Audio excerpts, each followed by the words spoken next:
Sebelumnya disiapkan alat dan bahan yang akan dibutuhkan untuk praktikum kali ini. Berikut ini adalah proses kalibrasi hand refraktometer dan pembacaan sampel dengan menggunakan refraktometer. Alat ini dapat digunakan untuk mengetahui konsentrasi zat larut di dalam sebuah larutan. Salah satunya adalah kadar garam di dalam air atau salinitas. Prinsip kerja alat ini adalah dengan menggunakan indeks bias atau pembiasan yang diakibatkan oleh zat yang terlarut di dalam larutan tersebut.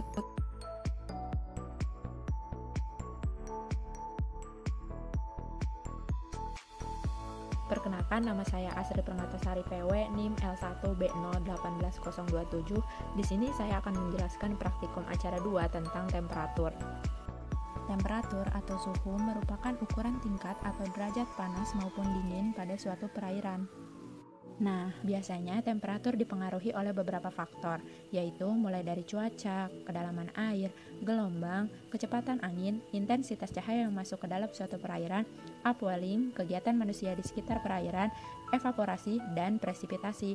Nah, biasanya presipitasi ini diakibatkan oleh curah hujan yang cukup tinggi, sehingga mengakibatkan penurunan suhu pada suatu perairan. Jadi, sebelum menuju percobaan, kita siapkan alat dan bahannya terlebih dahulu. Yang pertama, ada termometer air raksa. Berhubung saya tidak memiliki termometer air raksa, jadi saya ganti dengan menggunakan pulpen. Kedua, ada tali rafia. Ketiga, ada air media atau sampel. Di sini saya menggunakan air hangat. Nah, sekarang kita langsung masuk ke prakteknya, yaitu pengukuran suhu sampel air. Pertama-tama, ikat kedua ujung termometer dengan menggunakan tali rafia, seperti ini.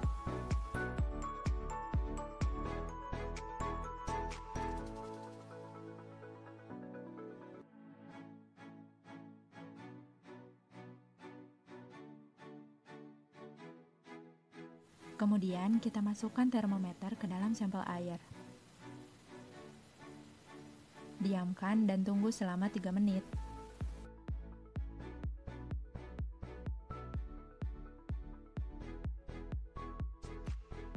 Ketika sampel air dalam termometer sudah tidak bergerak, kita catat hasilnya.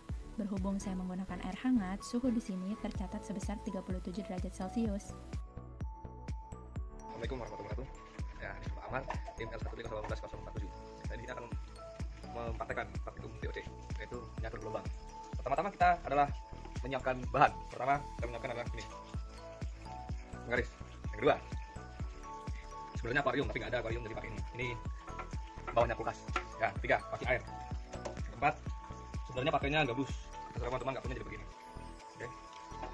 Yang pertama saya lakukan adalah mengukur tinggi dan panjang. Yaitu pertama tingginya 11 cm. 11. Terus yang kedua, panjangnya adalah 38 meter. Pertama, gelombang adalah naik turunnya air bersamaan dengan masanya. Jadi seperti gelombang, kan tahu di pantai pasti ada gelombang. Nah, itu ada faktor-faktornya yang menyebabkan itu ada gelombang. Pertama, faktor yang pertama adalah angin. Semakin besar angin, semakin gede juga gelombangnya. Kemudian kita di Bali pasti banyak angin, gelombangnya makin gede. Tapi di sini nggak ada angin. Yang kedua adalah gempa. Oke, setelah saya tadi jelasin tentang gelombang itu apa dan apa faktornya dan angin itu berubah segala tipe dari gelombang itu tersebut. Jadi pertama-tama kita praktek adalah kita mengukur dulu nih jarak airnya berapa nih. Nah, ketemu di 6 cm dan panjangnya kalau nggak salah tadi saya ukur udah 38 cm. Pertama kita taruh di sini. Jatuh ternyata pemirsa. Nah, kita masukin ini. Ini akan menekan ini sampai ke setengah air. Ini kan 6, jadi kita taruh di 3.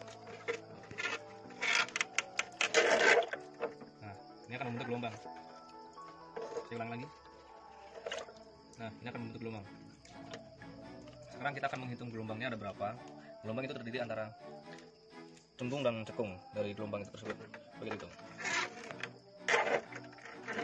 Nah, coba kita hitung ada berapa dari samping tuh. Nah, ada 6.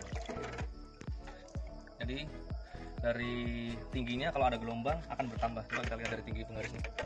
Dari 6 kita. Nah, otomatis akan bertambah. Coba kita lihat lagi.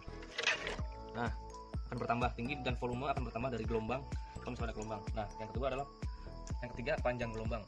Panjang gelombang bisa diukur dari tadi. Yang saya ukur adalah berapa gelombang dari sini ke sini adalah 6. Dan jarak ini ke sini adalah 38. 38 bagi 6 adalah 6,3. Jadi sekian yang dapat saya simpulkan adalah dari gelombang kita bisa nilai adalah volume dan tinggi akan berubah menjadi tinggi jika ada gelombang, dan panjang gelombang adalah 6,3 dari jarak ini yang bagi banyaknya gelombang. Terima kasih. Assalamualaikum warahmatullahi wabarakatuh. Sebelum melakukan percobaan, di sini saya menyiapkan alat dan bahannya terlebih dahulu.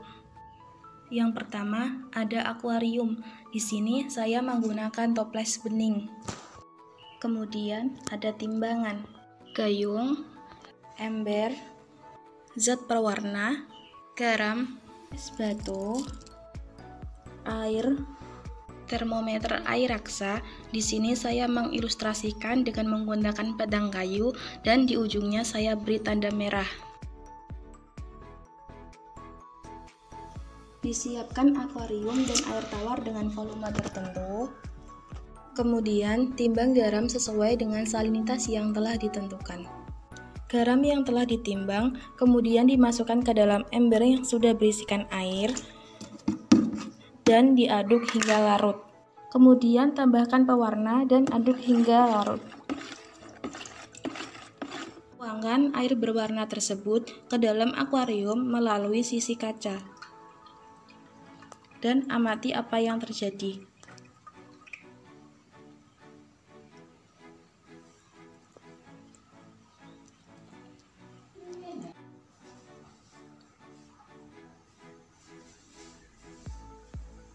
Ukur salinitas dengan menggunakan alat refraktometer, yaitu dengan memanfaatkan refraksi cahaya,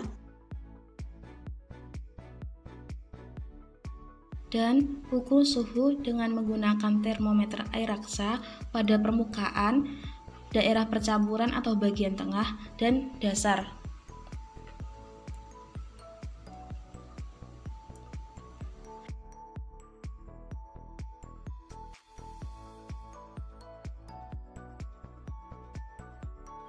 Selanjutnya disiapkan air es di dalam wadah dan tambahkan zat pewarna. Tuang air es ke dalam akuarium melalui sisi kaca dan amati apa yang terjadi. Ukur salinitas dengan menggunakan alat refraktometer dan ukur suhu dengan menggunakan termometer air raksa di bagian permukaan, tengah, dan dasar.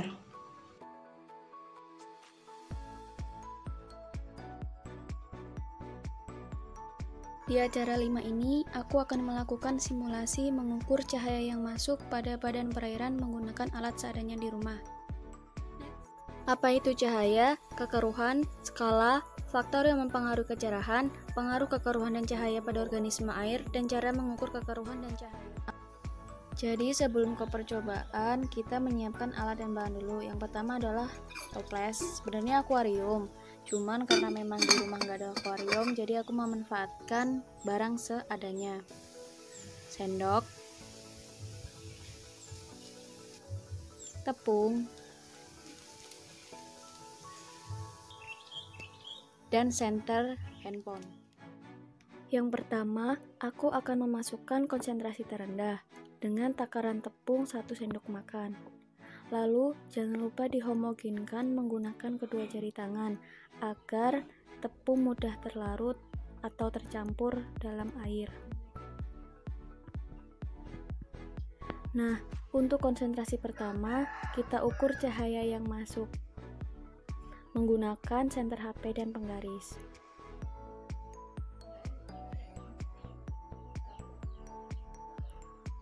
Dapat dilihat cahaya yang masuk ke dalam badan perairan sekitar 10-11 cm. Lalu penambahan konsentrasi kedua dengan takaran 1 sendok makan penuh. Jangan lupa dihomogenkan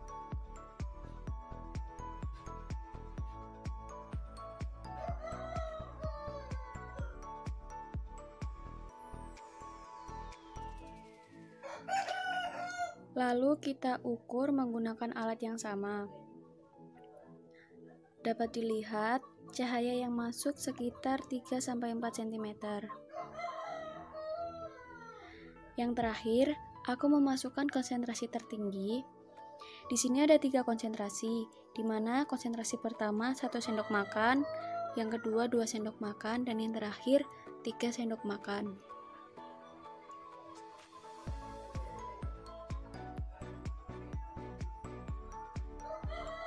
Dapat dilihat konsentrasi terakhir cahaya yang masuk 1 cm. Kesimpulannya, semakin besar zat terlarut pada perairan, maka menyebabkan semakin rendahnya cahaya yang masuk ke badan perairan, sehingga menghambat proses fotosintesis, menghambat pertumbuhan ikan.